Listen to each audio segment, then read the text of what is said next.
Tidjane Thiam, Gbagbo, seront-ils encore candidats? Écoute ça, Bao. Cocody, le parti de l'ex-président, a réaffirmé, malgré sa condamnation judiciaire, que Laurent Gbagbo reste bel et bien éligible. On regarde ce reportage de la rédaction signé Jean-Jacques Denis. Reportage. Ce mardi 2 septembre, le PPACI a tenu une tribune spéciale à son siège à Cocody. Au cœur des échanges, la question des candidatures à la présidentielle d'octobre. Concernant la candidature du président Laurent Gbagbo, malgré sa condamnation par la justice ivoirienne, le Conseil stratégique et politique du parti réaffirme que l'ancien président ivoirien demeure éligible. Le président Laurent Gbagbo jouit de l'entièreté de ses droits civils et politiques. J'insiste, je répète, je l'ai déjà dit ici, le président Laurent Gbagbo jouit de l'entièreté de ses droits civils et politiques. Aucun acte ou décision judiciaire portant déchéance de ses droits civiques et politiques ne lui a été signifié. On ne lui a jamais signifié un tel acte. La décision qui circule dans les réseaux sociaux et cette décision que j'appelle rumeur ne comporte aucune mention relative à une quelconque déchéance de ses droits civiques et politiques. Au terme des échanges, le ministre Justin Katinan-Koné a appelé les militants à rester mobilisés et attentifs aux prochains mots d'ordre du parti. Voilà l'essentiel de cette tribune du PPACI. Cédric Koné, qu'est-ce qu'on devrait retenir de plus important après cette tribune tenue ce jour? Alors, ce que le ministre Koné Katina a dit est clair, c'est limpide.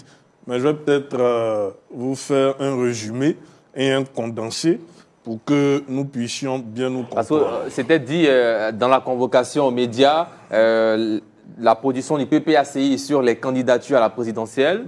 On s'est plutôt retrouvé avec la candidature de Laurent Gbagbo en avant. Oui, parce que Laurent Gbagbo demeure au cœur des débats en Côte d'Ivoire. Qu'on l'aime, qu'on ne l'aime plus ou qu'on l'adule, le président Laurent Gbagbo reste au cœur de tous les sujets en Côte d'Ivoire. Il peut déchaîner les passions, il déchaîne les admirations, mais Laurent Gbagbo, c'est quand même une figure centrale de la politique ici en Côte d'Ivoire. Et ce que le ministre Koné Katina a dit, c'est clair. Il y a eu un jugement correctionnel d'itératif. J'ai le numéro du jugement, donc je vais vous le lire. Voilà, jugement correctionnel d'itératif, défaut numéro 5200-2019, qui a été rendu le 29 octobre 2019. Quand on parle de jugement d'itératif, ça veut dire que la première fois, la personne contre qui on avait des charges n'a pas pu se présenter. Et dans le cas du président Laurent Gbagbo, pour des raisons qu'on connaît, et qu'une deuxième fois, c'est-à-dire sur cette décision-là, on a rendu à nouveau une décision en son absence. Et le ministre Koné Katina dit quoi? Que dans ce jugement-là, jamais il n'a été question de priver le président Laurent Gbagbo de ses droits civiques. En substance, toute la tribune du PPACI d'aujourd'hui se résume en ces points-là. Le juge, quand il rend son jugement pour condamner le président Laurent Gbagbo à une condamnation qui d'ailleurs est risible, voilà, pour de façon caricaturale braquage de la BCEAO, il le condamne à 20 ans de prison ferme et à 10 millions de francs CFA d'amende. Mais nulle part dans la décision, il n'a été mentionné qu'il est privé de ses droits civiques. Donc, partant de ce fait-là, le ministre Koné Katina s'appuie également sur l'article 55 de la Constitution de la République de Côte d'Ivoire pour dire qu'il faut laisser le président Laurent Gbagbo compétir devant toutes les velléités de l'écarter. Mais que dit cet article 55? Je vais vous le lire. Je vais vous lire deux alinéas. Le premier alinéa qui est important, c'est que le président de la République est élu pour 5 ans au suffrage universel direct. Il n'est rééligible qu'une seule fois. Et le troisième alinéa, voilà, donc on va switcher le deuxième alinéa. Donc le troisième alinéa dit « Le candidat à l'élection présidentielle doit jouir de ses droits civils et politiques et être âgé de 35 ans au moins. Il doit être exclusivement de nationalité ivoirienne, né de père et de mère ivoiriens. » Donc, vu que le président Laurent Gbagbo remplit toutes ces conditions-là, il n'est pas normal qu'il puisse ne pas compétir. En substance, c'est ce que le ministre Koné Katina a exprimé aujourd'hui. Bien, Guillaume Bateau, comment vous réagissez face à cette sortie je crois du PPACI? que le ministre Katina est hors sujet. Il est hors sujet. En quoi il est hors sujet? Le sujet, aujourd'hui, c'est que la liste de tous les candidats à la candidature à l'élection présidentielle du 25 octobre, tous les dossiers ont été transmis au Conseil constitutionnel. Tout ce que nous attendons, nous, Ivoiriens s'entend, c'est-à-dire vous et moi et nos compatriotes, c'est la décision que va rendre le Conseil constitutionnel dans les jours qui courent jusqu'au 10 septembre. C'est tout. Monsieur Laurent Gbagbo a déposé ses dossiers. Il y a eu 60 candidats qui ont déposé le dossier. On attend le Conseil constitutionnel. Que le président Gbagbo ait perdu ses droits civils ou non. Qu'il ait dansé le gbegbe hier ou non. C'est pas ça le sujet. Le sujet, c'est que tous ceux qui se font confiance, qui sont les déposeurs de dossier, attendent le verdict du Conseil constitutionnel. Donc, venir faire une tribune pour dire oui, ces droits s'ils n'ont pas été... Tout ça, c'est ce qui est déposé devant le Conseil constitutionnel.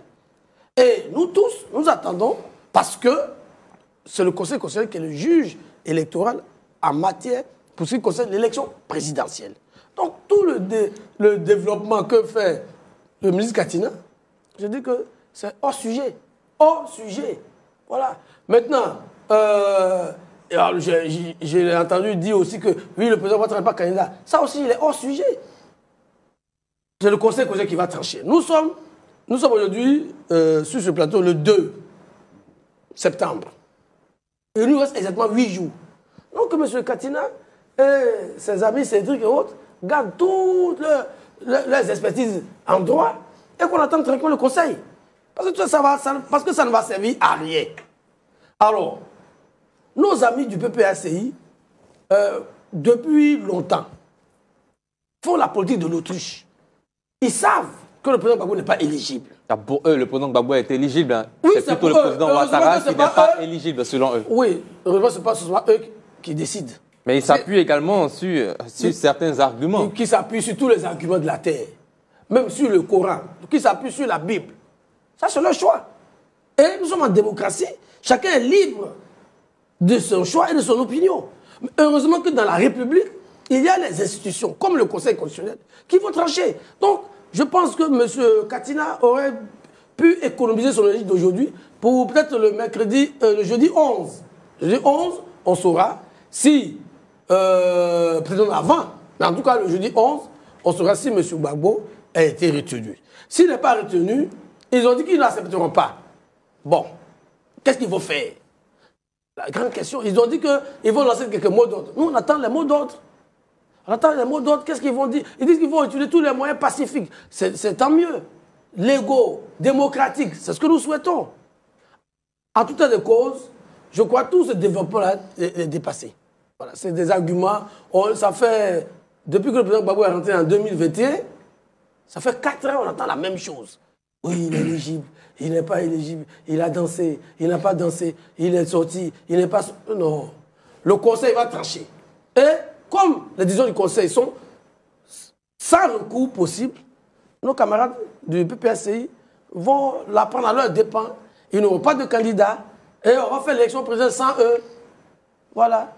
Tout simplement. Bien. Alors allez-y, Michel. Donc, il a tranché Bateau. Non, il a il est de Conseil constitutionnel de trancher. Voilà, il veut laisser le soin au Conseil constitutionnel de trancher, mais lui-même, il tranche en même temps. Moi, je dis, j'ai deux observations sur la question. D'abord, la première, c'est que en 2016, lorsqu'on a voté la nouvelle Constitution, les exégètes, et non des moindres, le ministre de la Justice, les rédacteurs de la Constitution se sont levés pour dire, au regard de cette Constitution, le président Ouattara ne pouvait pas candidater pour un 3e mandat. Mais par une alchimie magique du Conseil constitutionnel, il a pu candidater. Aujourd'hui, d'aucuns se lèvent pour dire, au regard des tests, Laurent Gbagbo ne peut pas être candidat. Vraiment, je veux que, pour une fois, on souffle que le Conseil constitutionnel se prononce. Parce que vous, tous vos arguments ont montré hier, quand Ouattara ne devait pas être candidat, que le Conseil constitutionnel peut faire au-delà de ce que même les Ivoiriens espèrent. Donc moi, je pense que, surtout que le président actuel du Conseil constitutionnel... La présidente. Oui, mais je parle du président, paix à son âme, qui n'est plus là. Celle qui est là fera certainement droit à tous ceux-là qui attendent qu'elle puisse respecter les tests de notre Constitution et rendre éligibles ceux qui sont éligibles. Maintenant, j'en viens à la candidature du président Ouattara. Voilà un sujet qui pose énormément de problèmes aujourd'hui. Puisque hier, comme le disaient ses proches, il ne pouvait pas être candidat. Subitement, il a été candidat. Aujourd'hui même, on se pose la question, comment ça a été possible? Donc pour vous, le Conseil constitutionnel a fait une erreur. Mais on regarde tous les arguments que les uns et les autres ont avancés. Donc aujourd'hui, on pense que cela sera corrigé et que le président Ouattara ne pourra pas être candidat à un 4e mandat. C'est tout ce qu'on espère de notre Conseil constitutionnel, qu'aujourd'hui le droit soit dit tel qu'il doit être dit selon l'expertise des grands juristes de ce pays. Mais qu'est-ce qui vous dit que le fait que le droit soit dit, c'est son inéligibilité en 2025? Non, mais hier, ça a été dit. Voyez-vous, moi je pense que quand le président, quand le ministre de la Justice, qui pour moi, avant de prononcer sur ces questions-là, prend l'avis du Conseil constitutionnel, il était sûr de son fait. Maintenant que ça a été troublé dans l'esprit des uns et des autres, aujourd'hui, je pense que le Conseil constitutionnel a l'occasion de rectifier ça. C'est toute l'attitude de la conférence du président, du ministre Katidan. Il faut restituer le droit au droit. Et je pense que notre Conseil constitutionnel, pour cette année, vraiment, on place beaucoup d'espoir en ce Conseil constitutionnel. Maintenant, pour en revenir à la question du président Laurent Gbagbo, moi, je crois que le PPACI a fait une analyse un peu sur les différents volets de ses condamnations et autres. D'abord, la première chose, c'est une question d'abord de droit. Le PPACI se bat pour que les élections soient inclusives, démocratiques. Il faut qu'on fasse en sorte que tous ceux qui manifestent le désir, qui répondent aux conditions, puissent être éligibles. La deuxième chose, c'est une question historique. Voyez-vous, on était en 1995, lorsque les élections de 1995 ont exclu le président Ouattara et le président Laurent Gbagbo. On a eu de la violence. On a eu le boycott actif. On nous a parlé même de 1 mois à Congo. Et qu'à Congo, le drapeau d'une autre nation a été dressé. En 1995, je parle de 1995. Nous sommes arrivés en 2000 lorsque le retrait de le président Bédié et du président Ouattara a été sujet encore à des crises. Aujourd'hui, nous sommes en 2025. Est-ce que nous allons faire l'erreur de vouloir exclure encore pour nous plonger encore dans d'autres crises? Historiquement, ce serait en fait pour nous dommage, parce qu'on ne peut pas avoir regardé notre histoire qui a été truffée de crises autour des élections, de l'exclusion de certains candidats et les répéter encore. Ce serait faire preuve d'amnésie et ce n'est pas bon pour nos populations. Donc tout cela mis ensemble, aujourd'hui, je crois que on place beaucoup d'espoir dans notre Conseil constitutionnel, non pas pour faire ce que d'autres ont fait, qui ont endeuillé le pays, mais pour corriger le droit dans le sens du bon sens. Bien, Laurent Kala, les candidatures des présidents Laurent Gbagbo et Alassane Ouattara reviennent à chaque fois. Toujours question d'éligibilité et d'inéligibilité. On se demande enfin quelle est la solution réelle à ces deux candidatures. Ok, moi je pense que déjà il faut chercher à mettre à l'aise la population ivoirienne. À l'approche de chaque élection, ici en Côte d'Ivoire, nombreux sont ces Ivoiriens-là qui ne dorment plus. Et pour moi, il faudrait que nos acteurs politiques puissent vraiment trouver un accord. Parce que le problème en Côte d'Ivoire, c'est que les problèmes politiques en Côte d'Ivoire n'ont jamais eu de solution juridique. Comme M. Betta l'a dit. Peut-être que les politiques et la population ne veulent pas forcément se soumettre aux décisions juridiques. Ce que je veux dire, M. Betta a dit quelque chose de fondamental tout à l'heure. En 1995, il y a eu de l'exclusion. En 2000, les gens ont dit ici qu'il y a tel qui n'est pas éligible. On a vu ici, avec Gbagbo Laurent a pris sur lui-même de rendre éligibles certaines personnes. Et tout en ouvrant même son gouvernement pour que certains soient nommés premiers ministres et autres. Donc, les problèmes politiques là peuvent trouver solution dans la politique. Aujourd'hui, on parle du Conseil constitutionnel. On s'appuie sur le Conseil constitutionnel. Mais en 2010, c'est le même Conseil constitutionnel qui a dit le droit. Et il a été dédié. On ne peut pas aujourd'hui... Non, l'histoire est têtue. En 2010, quand le Conseil constitutionnel proclamait Gbagbo Laurent comme vainqueur, je pense que les uns et les autres avaient été allés contre cette décision. Il ne faudra pas confondre les situations. Cette élection était certifiée par les Nations Unies. Non, je viens. En 2020, avant, je crois bien, après la nouvelle constitution, après le référendum de 2016, c'était dit que le président ne pouvait briguer un autre mandat. Et on a vu des grands juristes, on a vu des gens... C'était dit dans quel article de la Constitution? Quand on a confusion. Il faudra être précis. Dans l'article 183. L'article 183, malheureusement, de la Constitution, on a eu à le dire la semaine dernière sur ce même plateau, parle de la continuité législative et non du pouvoir exécutif. Il faudra faire le distinguo. Il ne faut pas faire mais allez-y, il ne faut pas faire c'est un chapitre consacré à la continuité législative. Il y a des articles qui ont été touchés. Article 183. Et ceux qui n'ont pas été touchés devaient courir toujours dans la Constitution. Et le président n'est éligible qu'une seule fois. C'est écrit. C'est le verrou de l'âge qui a sauté. Le verrou Bien sûr. Vous avez dit 2 fois ou une seule fois? Comment 2 fois? Il est éligible. Non, une seule fois. Il faut prendre l'article. Il est éligible une seule fois. Éligible, ça va être 2 fois. Il est éligible une seule fois. Une seule fois. Éligible. Une seule fois. Une seule fois. Donc ça va être 2 fois. Oui. Donc il finissait même son 2e mandat. Oui. D'accord? Il finissait son 2e mandat. Et lui-même, moi je pense que le président de la République est un homme sérieux. Donc quand il convoque un congrès devant toute une nation, ça veut dire que c'est du sérieux.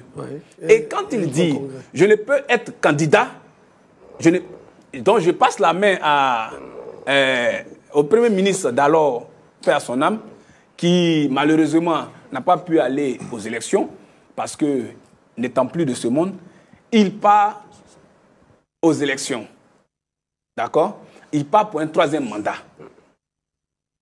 Mais aujourd'hui, le même Conseil constitutionnel qui avait dit d'alors qu'il peut, par dérivation, être candidat, mais ce Conseil constitutionnel-là peut prendre sur lui aujourd'hui de dire, bon, pour ne pas que nous puissions tomber encore dans une nouvelle crise, nous allons aplanir tout ce qui est là et que les protagonistes ou les adversaires ou les hommes politiques qui sont candidats, notamment Laurent Gbagbo et Alassane Ouattara, peuvent aller aux élections. Je pense que ça va décrisper l'atmosphère dans notre pays. Pour ne pas qu'on puisse sombrer à une autre crise. Bien, Guillaume Bateau. Oui, je crois que ici, on n'est plus dans le droit, on n'est plus dans la vie républicaine, on est dans une église, c'est-à-dire des prophéties.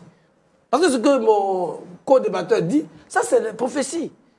Bon, le Conseil constitutionnel peut dire que... Mais puisque ça a été toujours ainsi. Non, M. Nyonka, vous avez eu votre temps de parole. Ouais, quand moi je vous écoute, je vous regarde, moi je ris, mais je fais l'effort de ne pas rire. Voilà, donc faites un peu d'effort pour m'écouter. Tout ce que vous avez dit là, c'est ce qu'on appelle la prophétie. Or, la vie de la République, ce n'est pas une église, ni une mosquée. Le Conseil constitutionnel est constant depuis 2010. Bon. Ah oui? Le président Ouattara était candidat en 2010, il était candidat en 2015, il était candidat en 2020. Mais pourquoi vous voulez que, subitement, ces magistrats, qui sont de hauts magistrats, rompus à la chose juridique, changent du jour au lendemain? C'est toi qui fais des incantations maintenant. Non, c'est pas une incantation. C'est toi qui fais des incantations. S'il vous plaît, on ne parlera pas en même temps. Non, tu te vois. Non, c'est reconnu. Vous êtes un grain. Juste après Guillaume Bateau. Allez-y, Guillaume Vous êtes un grain. Non, Laurent Nyonka, s'il vous plaît. Nous sommes sur un plateau de télé. Allez-y, Guillaume Bateau. Parce que ce que vous dites là, vous rêvez. Vous rêvez. D'ici le 10 septembre, nous connaîtrons la liste des candidats retenus pour l'élection présidentielle. Et le Conseil constitutionnel, c'est une continuité dans les décisions. Le Conseil constitutionnel qui déjà en 2000, j'ai rappelé, 2010, 2015, 2020, a retenu la candidature du président Ouattara, il n'y a aucun doute va retenir la candidature du président Ouattara. Le même Conseil constitutionnel qui en 2020 a rejeté la candidature du président Gbagbo va rejeter la candidature du président Gbagbo. C'est logique. C'est une logique. Mais ça, c'est une prophétie voilà. que vous faites. C'est pas la prophétie. Va rejeter. Donc, on sait déjà que la candidature sera rejetée. Je souhaite que dans 8 jours ou 9 jours, c'est que nous rappelle, nous 4. Et on verra. On viendra. On verra qui a fait des prophéties foireuses et qui a quand même eu de la logique dans les idées au regard des faits que nous avons connus depuis au moins 15 ans. Voilà. Parce qu'il ne s'agit pas de venir, dire ce que... Non. Dans un pays sérieux, bon, la Constitution de 2016 a dit ceci, mais après 2016, il y a eu quand même une décision du Conseil constitutionnel en 2020 qui a autorisé le président Ouattara à compétir. Mais pourquoi vous n'en tenez pas compte? Pourquoi la jurisprudence n'est pas immuable? Une jurisprudence qui se prend aujourd'hui, maintenant, ça la jurisprudence ne peut pas être la même jurisprudence qui a autorisé le président Ouattara à compétir et qui a rejeté la candidature de Laurent Gbagbo va se renverser. Bien sûr qu'elle peut changer. Bien sûr qu'elle peut changer. Moi, chez moi, on dit, c'est pour ça qu'on appelle ça de la jurisprudence. Quand la danse vient vers toi, ici, tu n'allonges pas le coup. On n'est pas Je dis, dans 8 jours, on sera là. Dans 8 jours, on sera là et vous allez déchanter. Ce que nous sommes en train de dire... Déchanter. Parce que ce que vous dites là, ça n'a rien à voir avec la réalité. Ce que nous sommes en train de dire, c'est que nous sommes en train de dire que le Conseil constitutionnel, qui a fait de la jurisprudence, peut aujourd'hui faire en sorte que le problème de Gbagbo Laurent puisse être réglé de façon politique. Non, le Conseil constitutionnel n'est pas une instance politique. C'est une instance juridique. Mais est-ce qu'en 2017, l'environnement qui nourrit la jurisprudence, tu ne la prends pas en compte ou quoi? Évitez de parler en même temps. Allez. Le Conseil constitutionnel n'est pas une instance politique. Non, Guillaume, là-bas, c'est le droit qu'on applique. Non, Guillaume. Mais oui, justement, le droit là se nourrit de l'environnement. On ne fait pas le terrain politique au Conseil constitutionnel. Qui te dit ça? Bien. Merci, Guillaume Bato. Allez-y. Non, je veux dire à Guillaume Bato que certes, le Conseil constitutionnel n'est pas une instance politique, mais on a vu dans ce pays des problèmes politiques que le Conseil constitutionnel et même le droit à régler de façon politique. Quand? Où? Bien. Dites-moi la candidature du président en 2020. La décision de Yaoundé qui disait que Ouattara a été élu, c'est quoi? C'est politique, c'est juridique. Merci. Nous sommes au terme de cette partie d'émission. Place maintenant à nos rubriques habituelles. C'est politique, mais c'est juridique. C'est éligible. Et c'est ce que le ministre Kone Katina a essayé de dire. Qu'est-ce que vous ne comprenez pas? On dit ceci. Le monsieur a été jugé, a supposé que le PPACI prend en compte les décisions de justice. Et donc, le président prend également compte de tous les résultats qui sortent de la décision. Mais qu'est-ce que celle-ci dit? Parce qu'il faut bien, à un moment donné, regarder ce qu'elle dit. Elle condamne le président Laurent Gbagbo à un condamnement d'emprisonnement ferme de 20 ans de prison. Elle le condamne aussi pour une amende de 10 millions de nos francs CFA. Et derrière ça, elle ne dit pas dans la décision qu'il est privé de ses droits civiques et politiques. C'est parce qu'il n'est même pas privé de ses droits civils et politiques qu'on le retrouve président d'un parti politique. Il respecte bien ses droits civiques et politiques. Mais si vous pouvez avoir un parti politique, être le directeur, le président d'un parti politique, si vous pouvez être dans cette posture-là, ça veut dire que vos droits politiques et civiques ne sont pas privés, ne sont pas touchés. Ça veut dire que vous restez dans le combat politique. Ça veut dire qu'on reconnaît que vous n'avez rien perdu en termes de cela. C'est pour ça qu'on accepte que vous soyez là. Donc, le Conseil constitutionnel a donc aujourd'hui la seule compétence de le dire. De dire dans la décision de justice que je vois, bien que M. Gbagbo Laurent étant condamné et gracié par M. Alassane Dramane Ouattara, dans la décision que j'ai en ma possession, je ne vois pas où lui, M. Laurent Gbagbo, on lui a retiré ses droits. Parce que, voyez-vous, quand on vous donne une décision de justice, tout vous est notifié. Ça veut dire toutes les conséquences, n'est-ce pas, que vous êtes notifié dans les décisions de justice. Mais si dans ces conséquences, il n'y a pas une notification et que la justice essaie de vous imposer cela, alors ce n'est pas juste. Il est condamné. Ça veut dire que le président Laurent Gbagbo peut même aller en prison et depuis la prison poser sa candidature. Parce que la décision de justice qui est sortie ne lui retire pas ses droits civiques et politiques. Voilà pourquoi la maman Nadi Bamba avait dit que si M. Koulibaly Kubier avait véritablement vu ces décisions de justice, il n'allait jamais prendre la décision qu'il a eu à prendre de retirer son nom. C'est parce qu'il n'a pas vu la décision qu'il a fait cette fâcheuse erreur de retirer le nom du président Laurent Gbagbo seulement par sa seule envie, par sa seule volonté. Mais le président Laurent Gbagbo lui-même n'a jamais vu une décision lui retirant ses droits politiques et civiques. Donc, quand ceci a été constaté, le ministre a raison. vu que les conditions pour être éligible face au Conseil constitutionnel sont claires. Il faut être éligible. Et pour être éligible au Conseil constitutionnel, il faut avoir au moins 35 ans. Le président Laurent Gbagbo a 35 ans. Il ne faut pas avoir perdu ses droits civiques et politiques. Le président Laurent Gbagbo n'a jamais perdu ses droits civiques et politiques par une décision de justice. Il faut être exclusivement ivoirien. Le président Laurent Gbagbo est exclusivement ivoirien. Donc, devant le Conseil constitutionnel, le président Laurent Gbagbo remplit toutes les conditions pour être candidat. Est-ce qu'on va donc refuser à une personne d'être candidat parce qu'il n'est pas sur la liste électorale pour mettre une autre personne, dont Alassane Ouattara, candidat, alors que lui, il est en train de faire une violation pour état d'agir de 4e mandat? Je dis non. Non, et non, et non.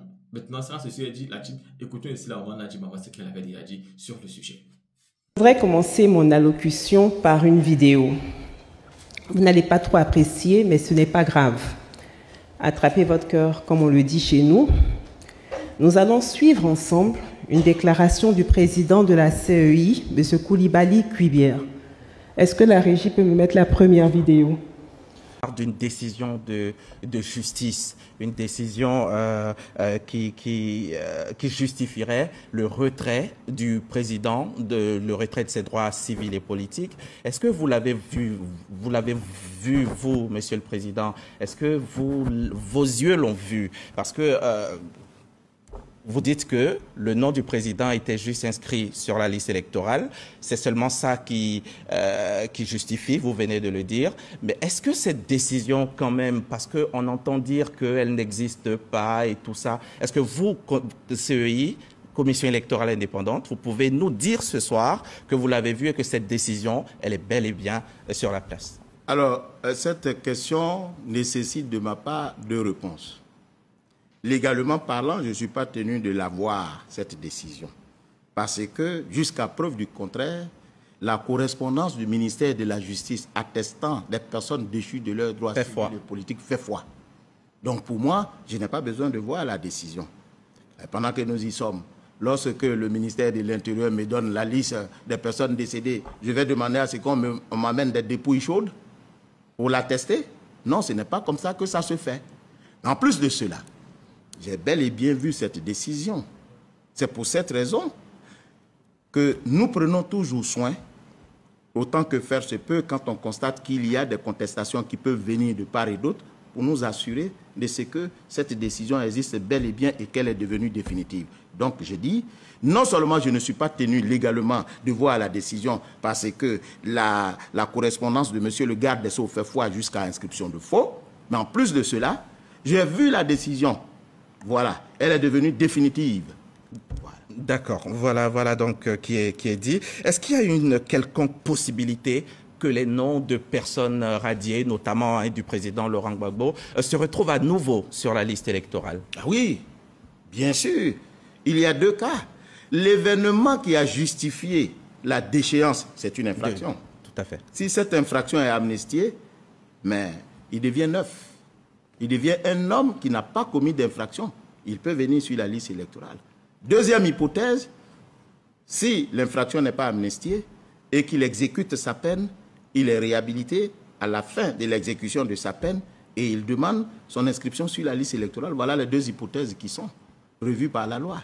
D'accord. Qu'est-ce qui explique, Monsieur le Président, que d'autres personnes soient inscrites sur cette liste provisoire alors qu'elles étaient presque dans la même situation que le président Laurent Gbagbo? Mais d'abord, parce que ces personnes ne se trouvaient pas sur la liste du ministère de la Justice. Aussi simple que ça. Est-ce que vous pouvez nous expliquer, ils ne sont pas devant nous ici, le ministère de la Justice, pourquoi des personnes qui auraient commis les mêmes crimes que le président Laurent Gbagbo ou d'autres personnes ne sont pas sur cette liste? Mais certainement, ça c'est une explication du juriste que je suis, que je donne. Certainement, ces personnes ont exercé des voies de recours. Lorsque les voies de recours sont exercées, automatiquement, la décision sur la base de laquelle on vous a déchu de vos droits civils n'est pas devenue définitive. On ne peut pas vous retirer vos droits. Voilà pourquoi nous avons des bureaux de vote à la MACA. Vous comprenez? Parce qu'il y a des gens qui sont condamnés, mais où la condamnation n'est pas devenue définitive. Mais dans tous les cas, moi je m'en tiens à la liste que le ministère de la Justice m'a donnée. Si le ministère m'a donné une liste, sur laquelle ne sont pas certaines personnes qui se retrouvent être dans la même situation que d'autres, mais ça ne semble pas être ma préoccupation, parce que le défi pour la commission électorale indépendante, c'est d'avoir la liste des personnes qui sont déchues de leurs droits civils et politiques. Je vous remercie pour votre attention. Légalement parlant, pour qu'une décision devienne définitive, elle doit être signifiée à la personne condamnée. Le président de la CEI dit qu'il a vu la décision, mais le président Laurent Gbagbo n'a toujours pas reçu cette fameuse décision. Si le président de la CEI avait vraiment vu la décision, comme il affirme, il aurait lu que le président Laurent Gbagbo n'a pas eu le retrait de ses droits civils et politiques. En voulant se justifier, ils ont publié la décision dans les journaux proches d'eux et sur des sites internet. Et nous avons pu tous voir que le président Laurent Gbagbo a été condamné à 20 ans, mais sans le retrait de ses droits civils et politiques.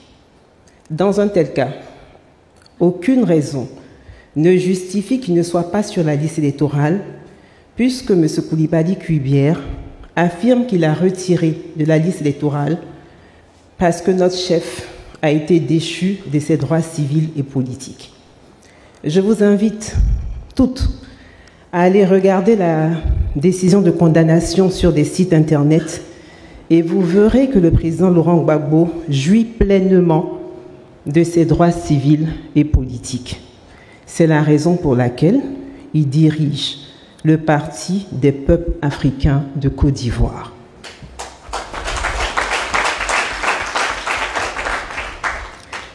Au lieu donc de signifier la décision aux concernés, ils ont préféré publier cette décision sur les réseaux sociaux. Ainsi va la République de Côte d'Ivoire. Honorables invités, chères sœurs, restons sereins. Le président de la CEI parle aussi d'une loi d'amnistie, alors qu'une loi d'amnistie a déjà été prise. Attendons sereinement que cette loi d'amnistie soit étendue au président Laurent Gbagbo. À ce sujet, je tiens à préciser que dans la situation du chef, une nouvelle loi d'amnistie n'a pas besoin d'être prise. La loi d'amnistie concernant les faits pour lesquels il a été injustement condamné existe. Qu'elle soit donc juste appliquée. Selon les deux cas cités par le président de la CEI pour figurer sur la liste électorale, le président Laurent Gbagbo remplit les critères pour bénéficier des deux procédures. Chers amis, restons sereins. Ils veulent, ils ne veulent pas. Dieu nous faisant grâce, le président Laurent Gbagbo sera candidat.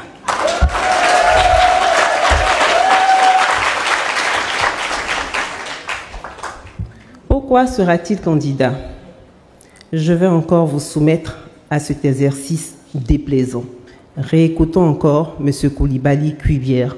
Est-ce que la régie peut mettre la vidéo numéro 2?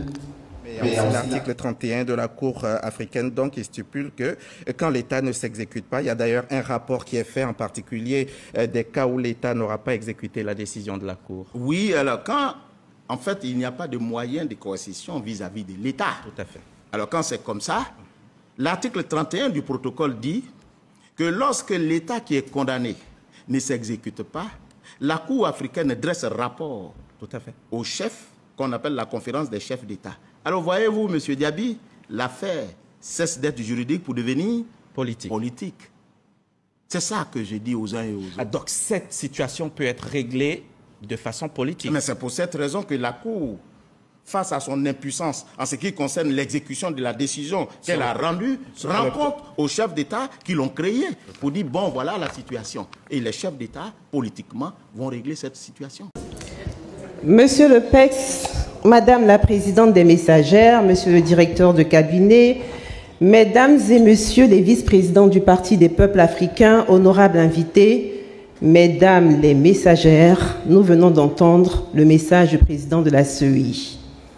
Le problème du président Laurent Gbagbo n'est donc pas juridique.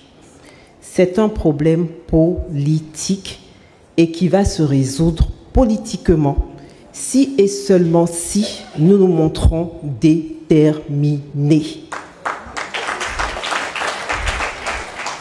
Nous ne devons rien attendre de nos adversaires et nous ne devons rien céder à l'adversaire.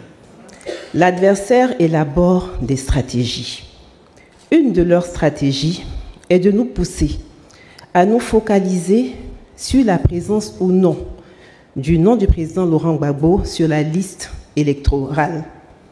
Bientôt, ils seront capables de ne pas faire apparaître son nom sur la liste définitive, afin de vous briser moralement, alors que le défi pour nous n'est pas qu'il soit présent que sur la liste électorale. Le président Laurent Gbagbo a été de tout temps sur la liste électorale. Son nom est déjà dans les fichiers de la CEI. Le défi pour nous est qu'il soit candidat et qu'il gagne.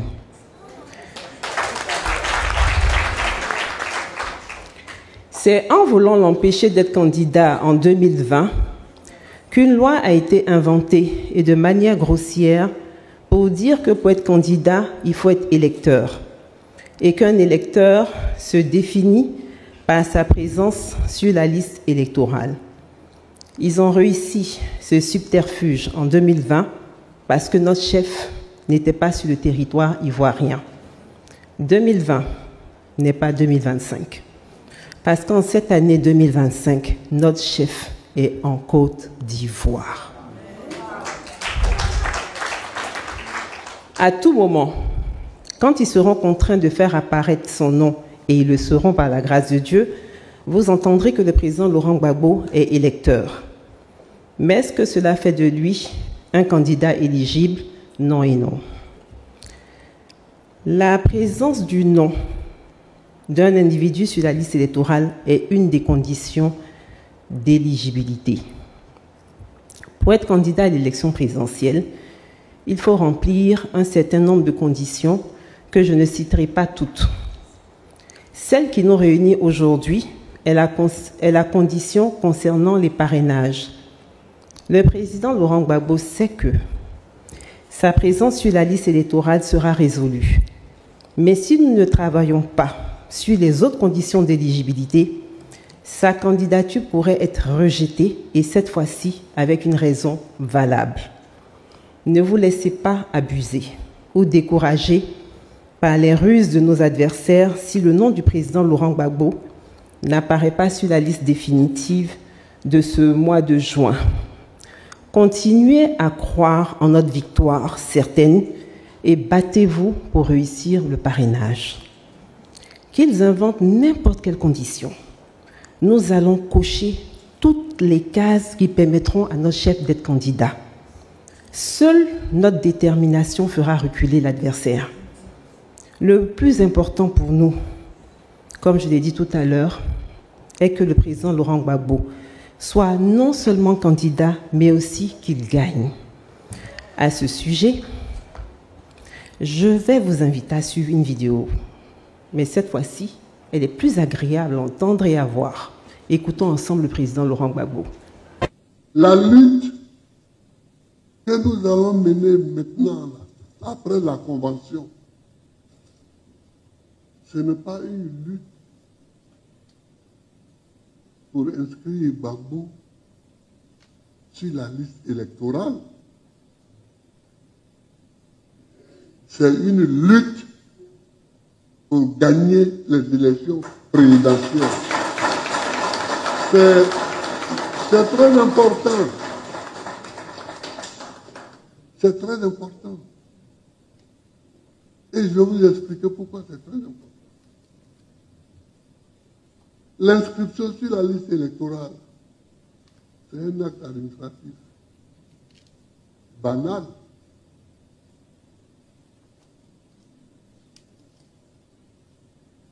Le président de la République peut combiner avec un juge ou avec le monsieur de la CI pour dire, bon, C'est CI, non? Ouais, mettons son nom. Et puis on met ça devant. Et puis nous,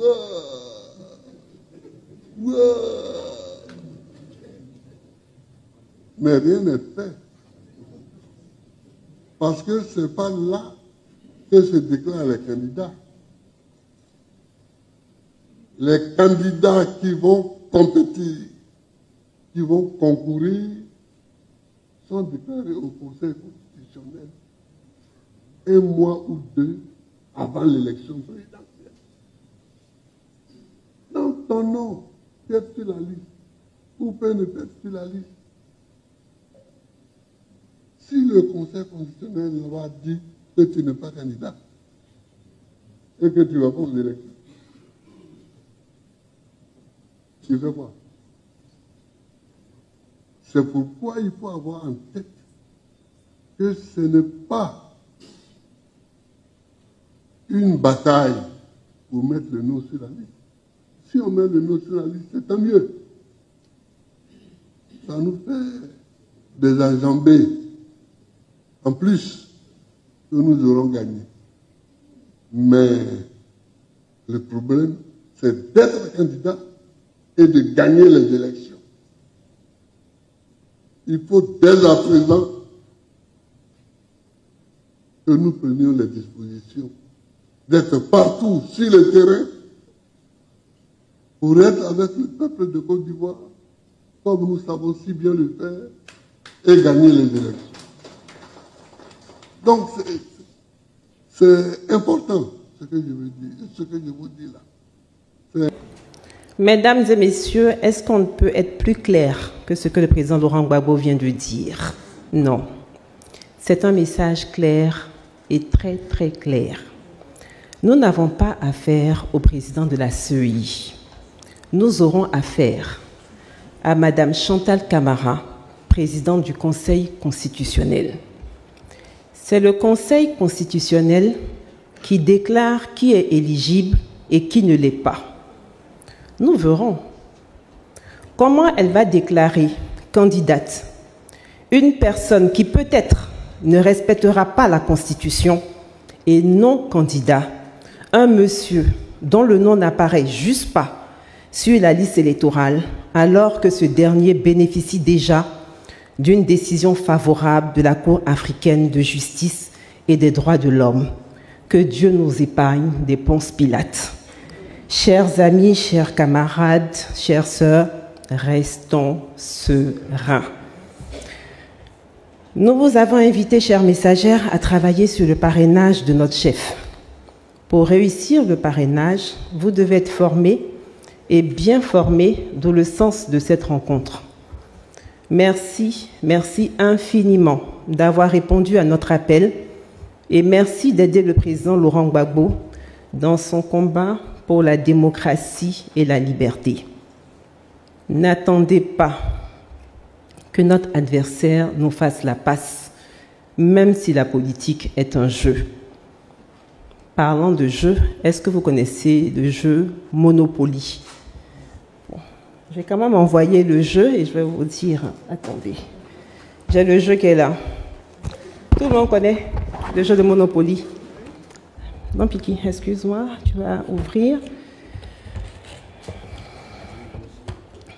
Voilà. En fait, on fait le tour de tout ça. Mais je vais vous montrer un truc. En fait, ce jeu, vous avez des billets de banque dedans. Et puis, dans ce jeu, c'est le seul jeu où il y a la prison qui existe. Vous voyez, on peut partir en prison quand on joue ce jeu. Alors, je vous ai montré le jeu de Monopoly. Et je vais vous expliquer pourquoi.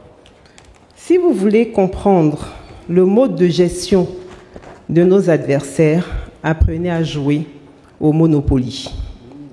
Oui. Oui.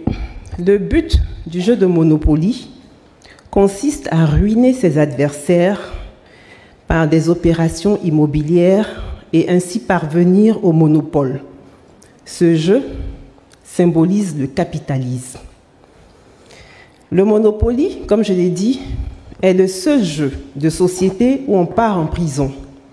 Et on n'en sort pas aussi facilement parce qu'il y a des règles pour en sortir. Si tu comprends le Monopoly, tu comprendras le capitalisme et tu comprendras le mal que cela peut faire à un peuple. Le capitalisme, c'est la perte de terrain. Le capitalisme, c'est la cherté des loyers et des maisons. Le capitalisme, c'est l'augmentation des impôts. En somme, le capitalisme, c'est la vie chère. Le capitalisme, c'est aussi le pouvoir des riches sur les pauvres, c'est le pouvoir des forts sur les faibles. Et malheur à celui qui osera s'en plaindre sous nos tropiques. Quand tu parles et que tu te plains de tes conditions de vie misérables, allez hop, on te prend et on te jette en prison. Et toutes les conséquences du capitalisme, nous les subissons quotidiennement et franchement, nous sommes fatigués parce que trop, c'est trop. Je vous ai dit, je suis déjà en train de me déployer dans le pays de l'AES parce que je ne dois pas rester au Cameroun. Alors je tiens à vous rappeler que Rap Choco La Fleur TV est partout, dans toute l'Afrique centrale, dans toute l'Afrique de l'Ouest et dans tous les pays de l'Hexagone. Alors, ceux-là qui tardent encore à s'abonner, abonnez-vous dès maintenant et partagez ces nouvelles dans tous vos groupes WhatsApp, Telegram, Instagram, TikTok, Snapchat, Telegram. Et je tiens à vous rappeler, vous connaissez déjà le concept de l'audio. Alors, pour tous ceux-là qui tardent encore, il y a des trucs là qui se préparent. La présidentielle en Côte d'Ivoire arrive à grands pas. Et la présidentielle au Cameroun arrive à grands pas, même comme c'est mort. En tout cas, vous connaissez déjà la référence, c'est ici. Alors, en route pour les 300 000 abonnés, et je tiens à vous rappeler que je vous réserve une surprise ce soir. Il y a le concert de Rosalie Layo au Canada. Il y a encore le concert de Morija. En tout cas, de septembre en décembre, c'est le mois des concerts et de la création. On se dit à la prochaine. Hasta la vista, baby. Bisous là-bas, les gars. Bye.